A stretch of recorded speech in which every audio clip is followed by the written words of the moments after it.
The Family Murders. Adelaide, South Australia. The City of Corpses. The Family Murders is the name given to a series of 5 sadistic murders committed by a loosely connected group of individuals who came to be known as the Family. This group was believed to be involved in the kidnapping and sexual abuse of approximately 150 teenage boys and young men, as well as the torture and murder of 5 young men aged between 14 and 25, in the city of Adelaide, South Australia, in the 1970s and 1980s. The name of the group stems from an interview a police detective gave on 60 Minutes, claiming the police were taking action to break up the happy family. Any person complicit in the abduction, rape, and murders of the 5 victims, plus any person who visited the place of captivity when a victim was known to be present, plus any person involved in the abduction or spiking and raping of teenage boys or young men with other members of the family.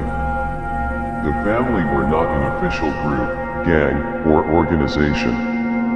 It was a group of homosexual men and transgender women who formed a network around convicted murderer and sexual sadist Bevan Spencer Von Ionum, based on the drugging, raping and sometimes murder of youths and young men. Murdered victims were kept in captivity by the family for up to 5 weeks. The victims: Alan Barnes. The night before he went missing, he stayed at Darko Castlan's house in Cheltenham. The next day was a Sunday. They both planned to hitchhike to Alan's home in Salisbury. Darko's brother dropped them at a bus stop near the corner of On Grand Junction Road and Addison Road. Darko soon returned home. A witness saw Alan hitchhiking and saw a white Holden 8Q sedan pull over to pick him up near the corner of Production Road. Alan was discovered 7 days later on the bank of South Para Reservoir, below the old bridge. An autopsy determined he had been murdered on Friday the 22nd, and had been washed and redressed in his own clothes. He had been kept alive somewhere for 5 days. Alan Arthur Barnes, age 16, date of abduction, June 17, 1979, date of murder, June 22, 1979, date of body dump, most likely late night June 22nd, or early hours June 23rd, date body found, June 24th, 1979, location of body, under the old bridge at South Para Reservoir, died from blood loss due to massive anal injuries, held for 5 days, tortured and beaten. Taken on Sunday 17, murdered on Friday 22nd, found Sunday 24th.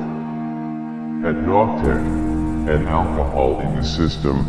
His body had been cleaned and he had been redressed in his own clothes.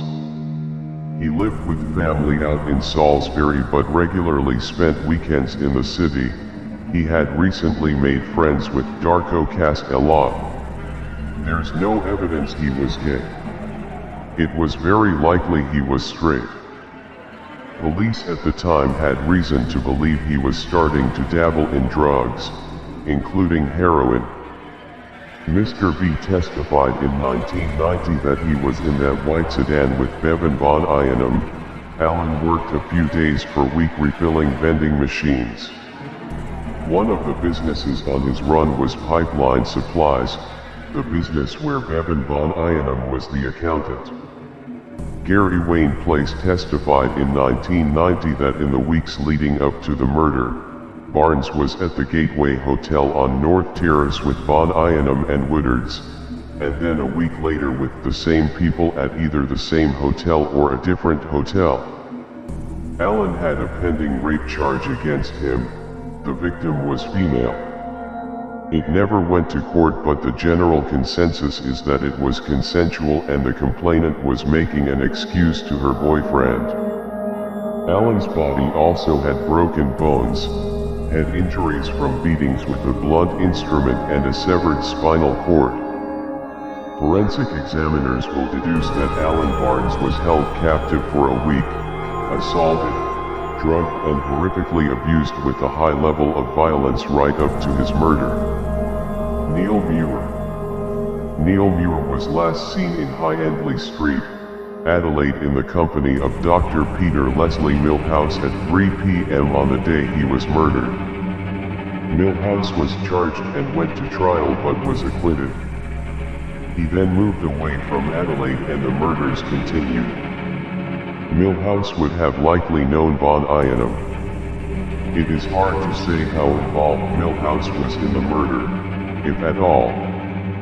Neil Frederick Muir, age 25, date of abduction, August 27, 1979, date of murder, August 27, 1979, date of body dump, most likely in the early hours of August 28, 1978, date body found, August 28, 1979, location of body, Mutton Cove, on the shore of the Port Adelaide River, heroin addict, suspected prostitute, at the very least he was having sex with Dr. Peter Milhouse in return for drugs. He was of no fixed address. He regularly frequented the gay haunts but was thought not to be gay. Muir was involved in procuring toys for Bevan Von Ianum. Injuries and mutilation. The absolute desecration of Muir's body can be cast against the high-mindedness of South Australia's justice system in shielding the names of possible perpetrators for 40 years. He died from blood loss due to massive anal injuries. Muir's body was cut in 4 sections, just above the knees, immediately above the hips, and at the neck. His organs had been removed and never located. His scrotum had been cut open, the testicles cut off, the head of the penis cut off, and the penis shaft had been neatly cut down the midline. His limbs were thrust inside the cadaver. Disarticulation of hands and fingers, skin-bearing tattoos had been removed but were found with the rest of the parts. His remains had been tightly packaged in garbage bags and thrown off the jetty at Mutton Cove, unable to do toxicity test because internal organs missing. Peter Stigneff. Peter intended to skip school and meet his uncle, similar age, in Rundle Mall. This was cancelled the night before. Stigneff still skipped school but never made it home. A witness says she saw Stigneff at Tea Tree Plaza with someone matching Noel Brooks' appearance. Noel Brooke was a transvestite and long-term friend of Von Ianum. He lived in the same suburb as Stigneff. Age 14. Date of abduction, August 27, 1981. Date of death, unknown. Date of body dump, unknown. Date body found, June 23, 1982. Location of body, on side of road at 2 wells. Stigneff wasn't found until 10 months later and had been burned by farmers back burning. Only his skeleton remained. Pathology couldn't determine cause of death or toxicity, but he had been cut up like Neil Muir and then accidentally burned by the farmer who was back burning. It was only that the scrub was removed by fire that his remains were exposed. Mark Langley. Mark Langley attended a party in Windsor Gardens but left with a male and female.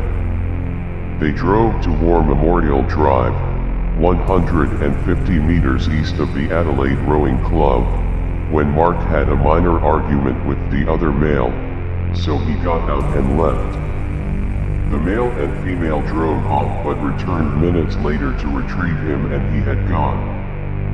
Mark Andrew Langley, age 18, date of abduction, February 27, 1982, Date of death: within 24 hours of abduction.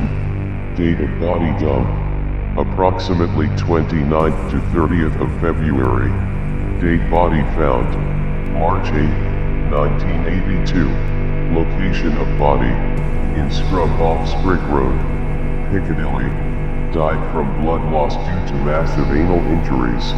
Among the mutilations was a wound that appeared to have been cut with a surgical instrument that went from his navel to the pubic region, and part of his small bowel was missing. The hair around the area had been shaved as it would have been in an operation in a hospital. South Australian police speculate that some evidence got stuck in his bowel after being inserted in his rectum, so the captors had to operate to recover it. Mandrax in his system, washed and dressed in same clothes, likely to have been killed and dumped within 48 hours of abduction. He lived in Newton. Richard Kelvin. At about 6 p.m. on a Sunday afternoon, Richard walked his friend to the bus stop on O'Connell Street, North Adelaide.